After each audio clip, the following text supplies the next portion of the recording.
how are you? Great. Been a tiring day? Yes, but that's the way I like it.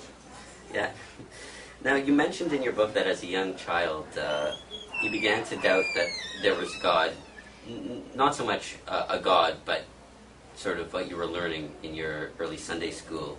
You were doubting. Were there any other external forces you attribute to your atheism as you grew older? Or was it all through reason and logic that you became one?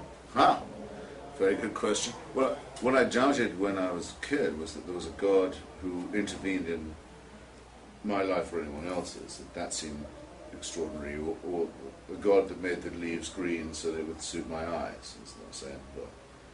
And I've never thought that there was even a chance that that was true. But at that time, it hadn't struck me that the belief, as well as being foolish or self-centered, could also be a dangerous belief. And I think that all the things that have happened to me since have been to do with the evidence that the belief is a dangerous one. That people want God to intervene so he can either give them a bonus or punish their enemies, or make them win a battle or a war, or afflict other people with disease if they've been sexually indiscreet or something of this kind. So that all the revelations, all the insights I've had since have been to do with the discovery that this is not just a stupid opinion, but a powerful one. And when did you start the book writing process? The book talks about a wide spectrum of religions and different sects of the religion. Did the research take long, and did you ever find yourself in trouble when collecting religious information for the use of an anti-religious book? To answer your question in reverse order, no, I never felt in any danger writing it. But I've been writing it on and off for a long time. I've always known I wanted to do something like this, and wherever I was in the world, whether it was Uganda or Saudi Arabia or the West Bank or Iran, I was making notes for it and reading up on it and assembling a big library of books on it, which I have in my house. And as an adolescent, when you were growing up, did you consider yourself a contrarian? What did your friends or family think of this as you began to phase into an atheist? I wouldn't have known to say the word contrarian at that age. I was considered by my friends and family to be a pain in the ass. Yeah. I think. I remember distinctly.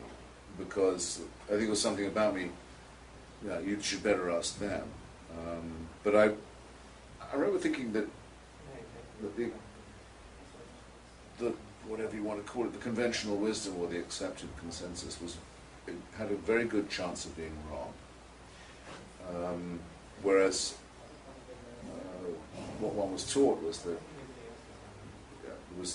the majority was likely to be in the right. In fact, there is a saying, vox populi vox Dei, the voice of the people is the voice of God. And in some way, one wanted to quarrel with that too.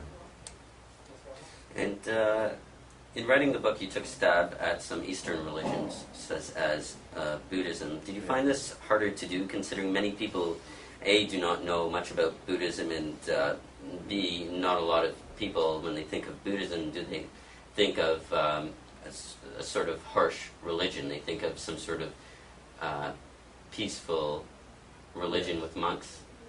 Indeed, I mean, there are Buddhists who say it's not really a religion at all. It might be a faith or a spiritual practice or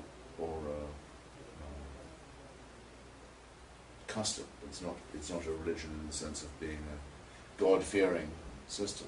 Well, the thing about that and other Eastern practices is that they're equally imprecise and vague as to what they really do entail. For example, to take today's news, we're talking on the 9th of October 2007. The streets of Burma, Rangoon, full of people trying to resist a military dictatorship of unusual cruelty. Now that dictatorship keeps itself in power by saying it's Buddhist, and has been building stupas, as they call them, Buddhist temples, for 30 years, so to materialize its claim to be a holy regime. Well, its opponents are Buddhists too. How am I going to tell which of them is the real Buddhist? I don't think these questions can be decided. People make these things up as they go along. They present us with a la carte opinions. And you found out that you were Jewish on your mother's side, which in Jewish customs and laws would make you Jewish, and you encourage your family to participate in Jewish seders. Is this something you're doing so that your daughter can establish her roots to Judaism, or is there some other reason why you would like No, this to occur? I've taken my daughter to a Protestant Episcopalian service in Washington National Cathedral, for example, and I have an Italian friend who's going to take her to a Latin Roman Catholic Mass where I wouldn't be much help to her in showing her. So, of course, I wanted to understand all these things. The reason one has a Seder, which is in my own house, is so that she knows that she has the option of studying or even if she wants to, following a tradition. She has the option of following all the others too, but this is the only one in which I could say belonged to her, or she had a claim.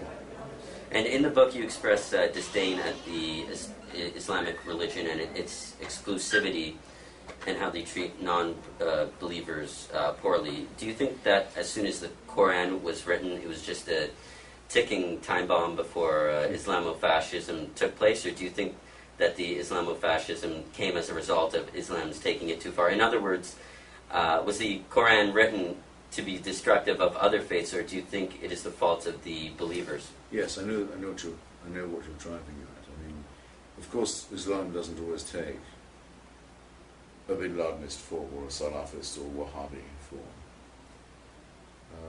at all, neither at all times nor in all places. So that we can make that distinction. However, it does say that it is the last and final word of God and supersedes all other religions. In other words, Christianity doesn't mention Islam in its texts, nor does Judaism.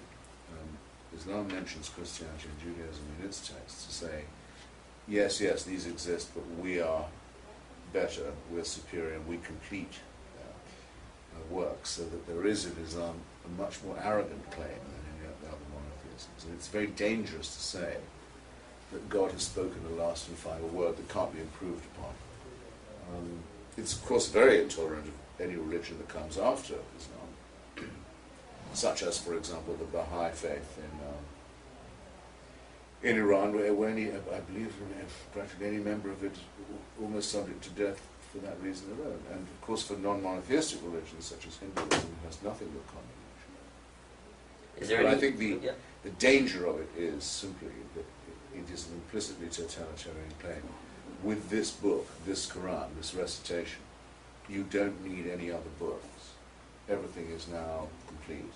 That's an awful statement to me. And is there any faith that you have come across that you simply had no way to ridicule or find an argument against in your book? There would be no act of faith that I wouldn't find ridiculous, because my daughter goes to a Quaker school, as it happens, as well, the rest of the time. Many people find Quakerism offensive, but I find that no matter, I find them offensive because they preach non-resistance to evil, which I think is an immoral doctrine. But all religions, whether it's the Dalai Lama or the Quakers or the Jains, all make the same mistake of preferring faith over reason. And reason is the only candle by which we can read. And or see. Yeah, and something that's been happening in current events now is the president of Iran in the U.S., and we've heard from more than one politician that they would like to attack Iran, including Joseph Lieberman, who ran as president vice president, a few years back. Now, what are your thoughts on, these attacks on Iran? Do you think they're justified, just as the attacks on Iraq, or is it something that's completely different?